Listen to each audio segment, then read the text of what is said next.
সুপ্রিয় শিক্ষার্থী বন্ধুরা, তোমরা সবাই কেমন আছো? আশা করি তোমরা সবাই ভালো আছো। এই ভিডিওতে সপ্তম শ্রেণীর হিন্দু ধর্ম শিক্ষা বিষয়ে 93 পৃষ্ঠা নিয়ে আলোচনা করবো। যারা চ্যানেলটিকে সাবস্ক্রাইব করেন, চ্যানেলটি সাবস্ক্রাইব করে রাখবে, তোমাদের অনেক উপকার আসবে।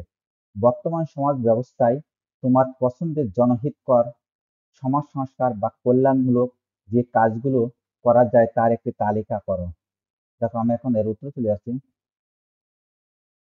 নিচে কিছু সমাজ সংস্কার কল্যাণমূলক কাজের তালিকা দেওয়া হলো। যেমন 1 নম্বরে শিক্ষা প্রতিষ্ঠান শিক্ষক ও ছাত্রদের মধ্যে সম্পর্ক উন্নত করা। শিক্ষা প্রতিষ্ঠান সম্পর্ক ও বিশ্বাস গড়ে তোলার মাধ্যমে ছাত্রদের মানসিক ও সামাজিক উন্নতিতে সাহায্য করা যায়। 2, সমাজের নেতৃত্ব ও সামাজিক দায়িত্ব বৃদ্ধি। যেসব কারণে সামাজিক নেতৃত্ব বৃদ্ধি দেওয়া হবে তারা সামাজিক সমস্যা সমাধানে নেতৃত্ব দেখাতে সক্ষম হবেন। 3, সমাজে সহায়তা ও সেবা প্রদান।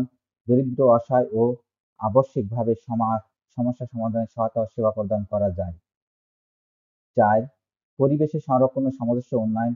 জল, বায়ু ও ভূমির সংরক্ষণে এবং সামঞ্জস্য উন্নয়নে যোগ দেওয়া যায়। 5, মানবিক অধিকার ও সামাজিক ন্যায় বিচার। মানবিক অধিকার সংরক্ষণ, ন্যায় বিচার সমর্থন করা যায়। 6, সামাজিক দুর্বল ও সমগ্র সমাজের সাথে সমাধান। সামাজিক দুর্বল ও প্রতিশ্রুতিশীল সম্প্রদায়ের সহায়তা করা যায়। 7, স্বাস্থ্য শারীরিক কল্যাণ। স্বাস্থ্যসেবা শারীরিক কল্যাণ সম্পর্কে সচেতনতা বাড়ানো যায়।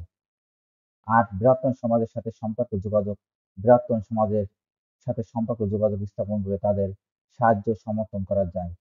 9, কৃষি অর্থনৈতিক উন্নয়ন। কৃষি সম্পর্কে সচেতনতা ও অর্থনৈতিক উন্নয়নে অবদান রাখা যায়। 10, বৃহত্তর সমাজে বিপদ প্রবণতার সম্মুখীন ও তাদের সাহায্য। বৃহত্তর সমাজে বিপদ প্রবণতার সম্মুখীন ও তাদের সাহায্য সমর্থন করা যায়। আশা করি তোমরা এটি বুঝতে পেরেছ।